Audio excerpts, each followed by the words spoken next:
this up to about 75 degrees, it's supposed to be 75.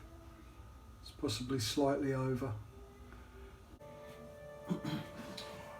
My grain bag here into the cooler. I've got half a kilo of rye, half a kilo of biscuit malt, and 4 kilos of malted wheat. This is all going to go in here, into the bag.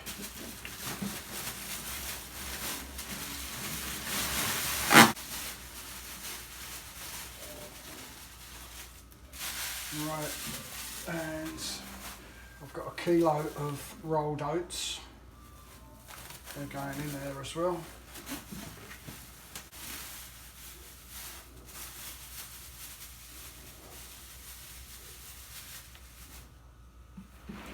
A bit of a mixer. And then dump the water in. That whole 30 litres will go into the mash. Here we've got the water running off into the grain. What we're aiming for is 66 degrees at the end. It's slightly up, it's about 68 at the moment.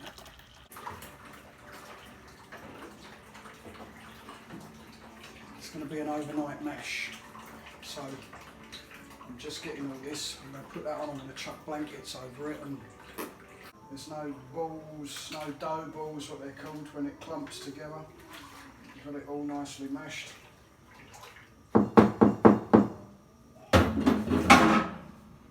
Now tied up, close up the bag.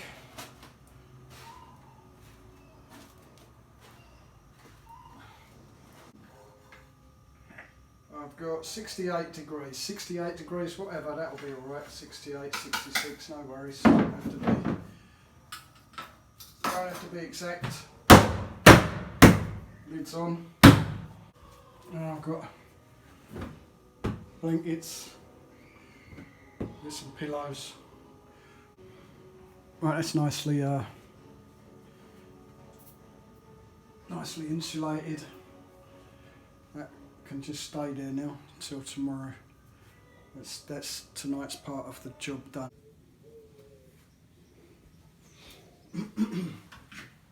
It's morning time and time to get this on. So the kettle's come down from the top tier to the 3rd tier down. I'm just gonna, that's all looking good in there. That, you whack it open.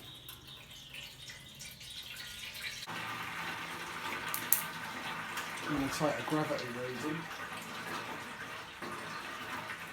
See, just to see how much what I'm starting off with. Yeah, 104.2.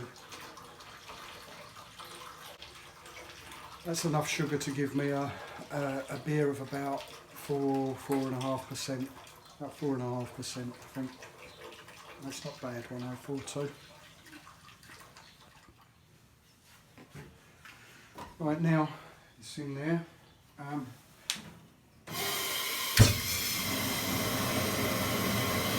Just bring that up to 75 degrees, I'll bring it up to. That'll be enough to pasteurise it.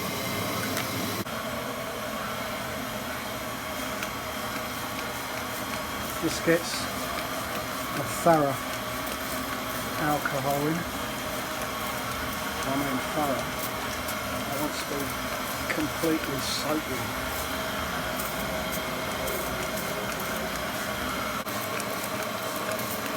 The probe.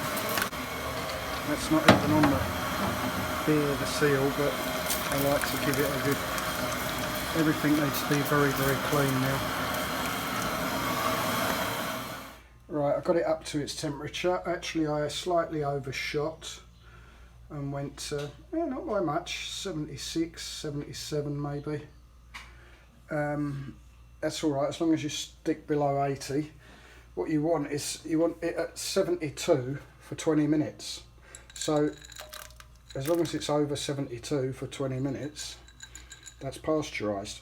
Now I'm putting in 20 grams of Citra, 20 grams of Idaho 7 and 20 grams of a new one called Pilgrim that I'm using. I haven't tried before. Now this is the whirlpool. This now is going to sit, lid that, and leave it for an hour or so. 40 grams of Magnum, boiling separately to give us our bittering charge because there's no boil on the wort. 3 lots of nutrient to go in. I've had these bittering hops on for an hour now. I'm going to add them to the tank over here. I'm going to strain the bittering hops through here, so I'll give this a good alcohol spray. So that's clean. I just added the bittering hops. I messed up the recording, so you don't see that, but I added the bittering hops, gave it a stir, and now I'm going to leave it sit for another half an hour. There's the remains of the bittering hops. I went through the sieve. That sieve got sprayed with alcohol first. Everything that touches that wort now has to be alcohol cleaned, so there's nothing, no bugs on it. Right, it's time to run it off. It's sat here for another hour or so actually. So I don't want to disturb that at all.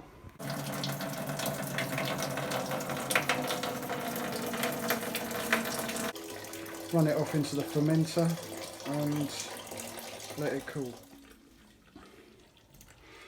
This is the idea of doing the whirlpool, is it gets all the garbage up in the middle. It forms a sort of mound, and then you're sucking off from the side there, and the mound's in the middle. If you didn't have that mound, you'd already be sucking that into the wort. It's about done now. Last spray around with alcohol around the edge. Give the lid another go. The probe, there's the temperature probe there. And okay, close that up.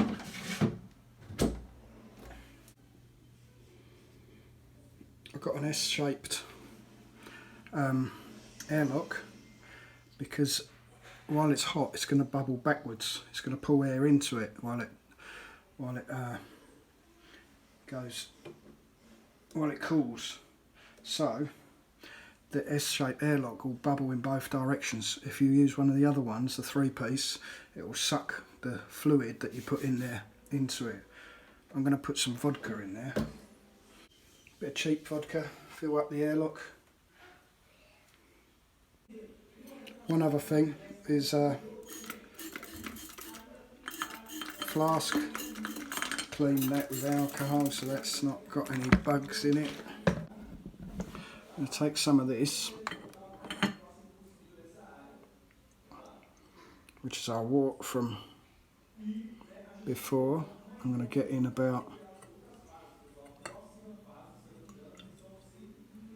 that much, 200.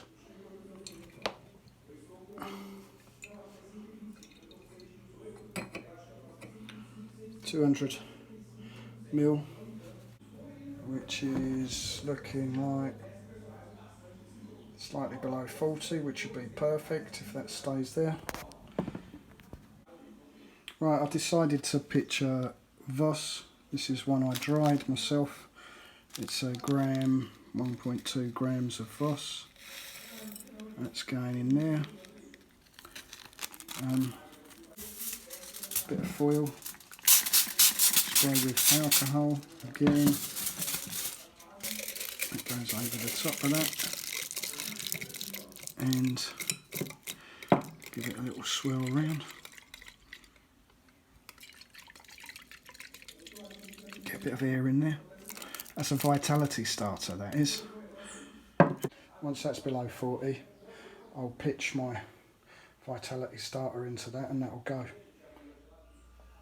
It's 5 o'clock in the afternoon. I'm down to 38 degrees. You see that? 38 degrees. And I'm going to pitch the yeast. So I'm opening this up here.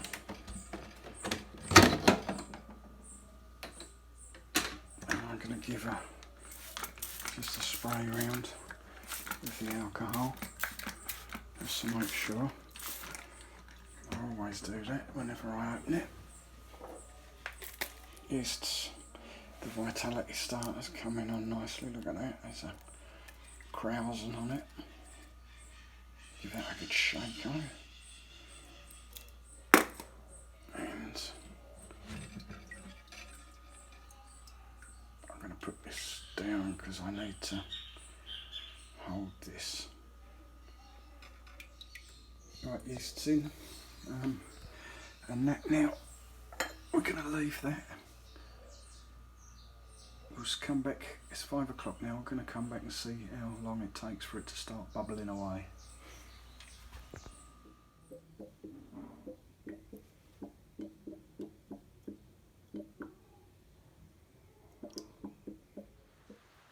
Day 2 of fermentation, big storm going on out there. Tonight I'm going to dry hop and I'm going to have a look, see if there's any yeast on the top there, floating around on the top. If there is, I'm going to harvest that for drying later. Again, cleanliness is everything at this point. Everything has to be sterilised. Hands, even though I'm not planning to put my hands in it, but important not to let the probe touch anything while it's out. Best thing to do with that. We don't want to mess about with this too long. What I'm going to do is I'm going to take the top yeast off of here first, because there is plenty. Look at that. It's all collecting up on the sides.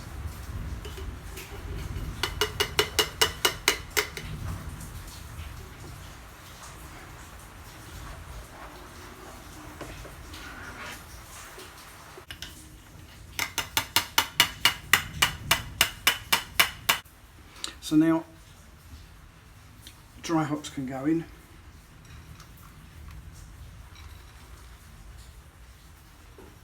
I'm putting them in straight without bagging them or anything, because I'm not going to collect the yeast off the bottom. Now under here, spray all this up with alcohol, probe and everything. Just in case it did touch anything. So that's anything on there is dead. I want to go around here with alcohol.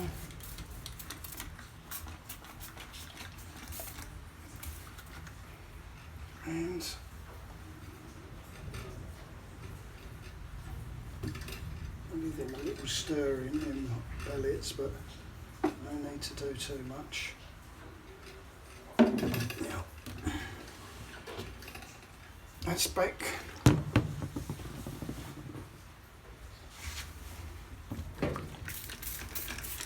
More of this. Can't use too much alcohol.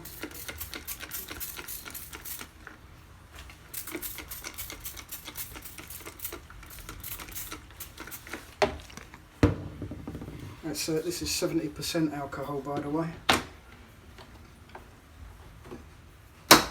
Medical grade. So anything that touches is dead. Right, see, it's already starting to get its pressure back.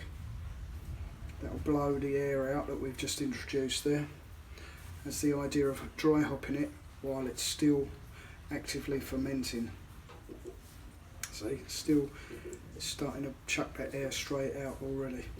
That'll replace all that with CO2. So now this is day 7, we've got no airlock action at all. I moved the fermenter into position a couple of days ago so that the yeast that gets shaken up when moving it's got time to settle down, plenty of time, and that's going to get siphoned into that bucket. That's the bottling bucket. The bottles have been soaking in the sanitizer for a few hours.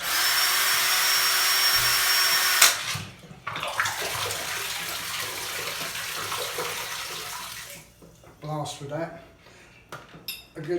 An important tip is to make sure whenever you finish the bottle of beer, give it at least 3 rinses and shake so you get everything out, and then leave it upside down to drain out. That way the bottles are clean when they're going into the sanitizer. Again, very important, everything's clean. So opening up the fermenter, I'm going to give it a blast around. This is already all been sanitised. It's been soaking in sanitizer. This is the siphon. It's been soaking in sanitizer. I've sprayed it all with alcohol. I'm going to get that. Whoa, look at that. There's all hops on top. The hops have all floated up onto the surface, so I'm going to have to go below them to get the beer. That's a strange one, I've not seen that before. Usually the hops sink. Right, I've just weighed out 150 grams of sugar, 149 grams. Okay, that is going to be what gives our fizz to the bottles. That's the priming sugar, the priming mixture.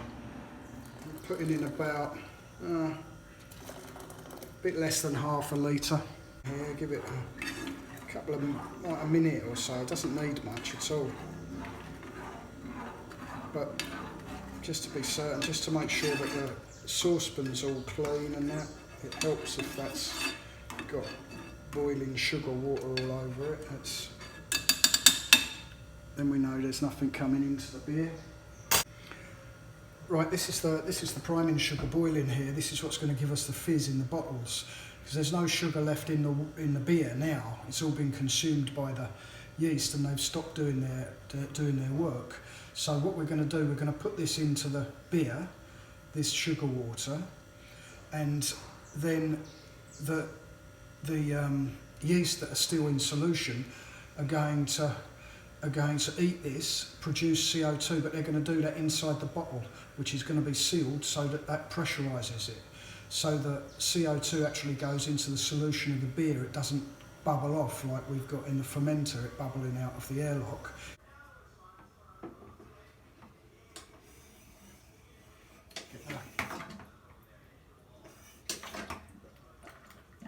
Right, get the siphon rolling.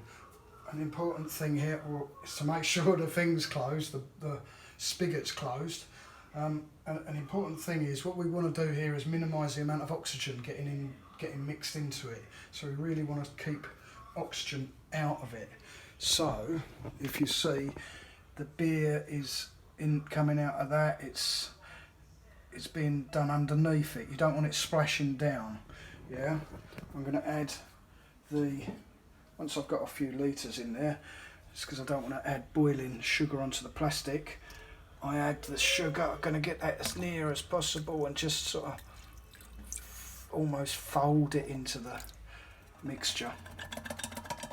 Now that, the action of the beer going in there, siphoning in, will actually mix that sufficiently right the way through the beer. So we know we're going to have an even mix of sugar right the way through, the priming sugar. You're not going to get one bottle with more than another. Beer's in the bottling bucket along with the priming sugar.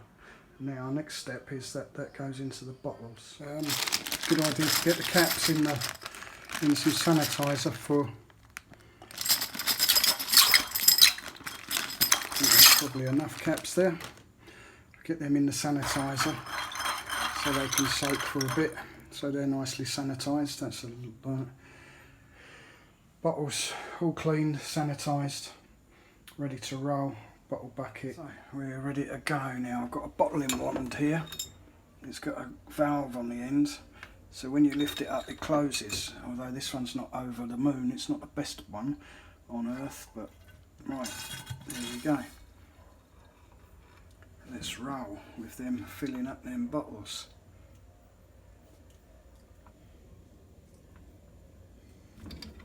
Fill it to the top, and then it leaves a bit of headspace.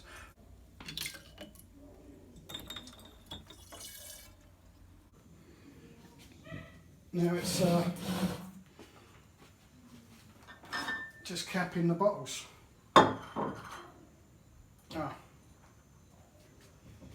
What I like to do, I like to spray over the tops of the bottles, look, with alcohol. I'll do it while they're all there. Yeah, just to make sure I get a cap on there. What? I'm talking to my film, son. I'm making a film. I'm not talking to myself like a maddo.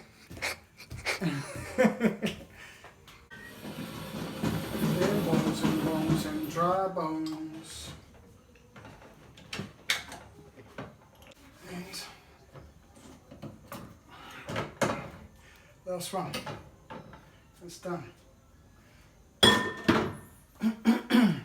That's satisfying, that is. There you go, look at that.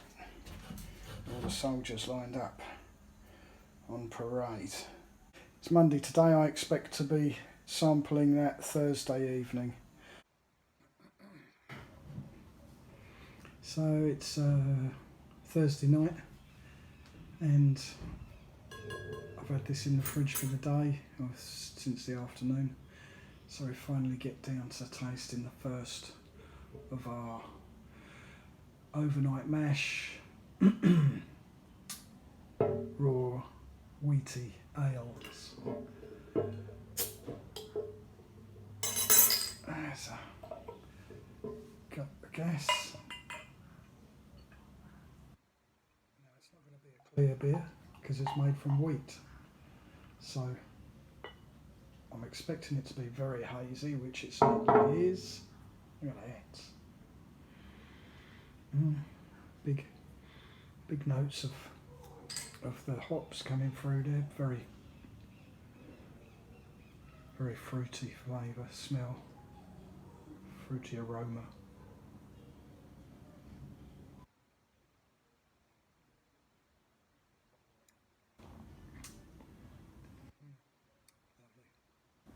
Lovely.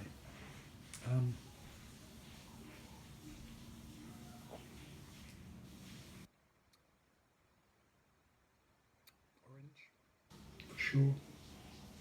That'll be coming from the boss, from the yeast.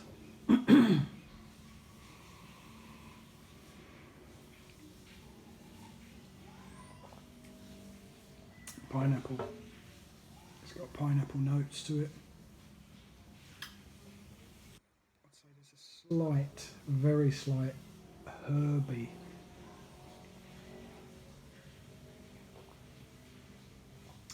It's got a very slight herby taste, which could be from the Pilgrim hops that I added. It's got the classic Citra taste. Citra Idaho 7 combination is a great combination.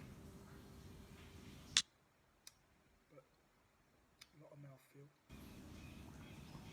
So it's quite a thick, yes, thick, but yeah, a lot of mouthfeel-ness, I would say. Because when you're going with a when you make a no boil brew, you don't boil out a lot of the proteins. Most of the proteins are going to stay in it, which you lose. They tend to boil out when you're doing an actual boil. So no boil brew, the proteins stay in, and it gives a thicker, it's creamier which I think works well with the wheat, which is what I was after. And the oats, again, the oats are going to give it a bit more of that creamy mouthfeel feeling to it.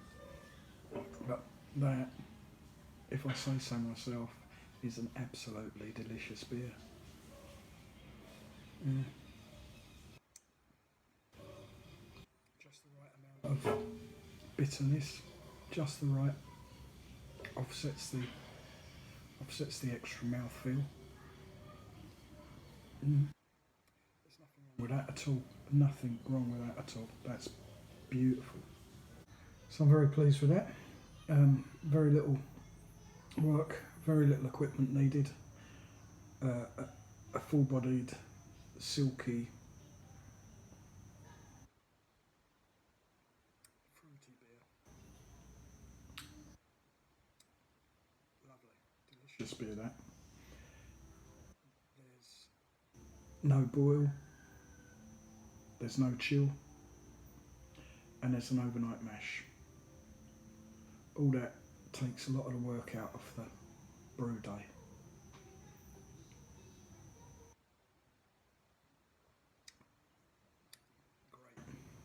Great beer. It's something that you can slip in during a day when you've got other things to do, because the actual work that you're going to put into it is very little. It's mostly just waiting around. Anyway, well, that's it. I guess that's the end of my video.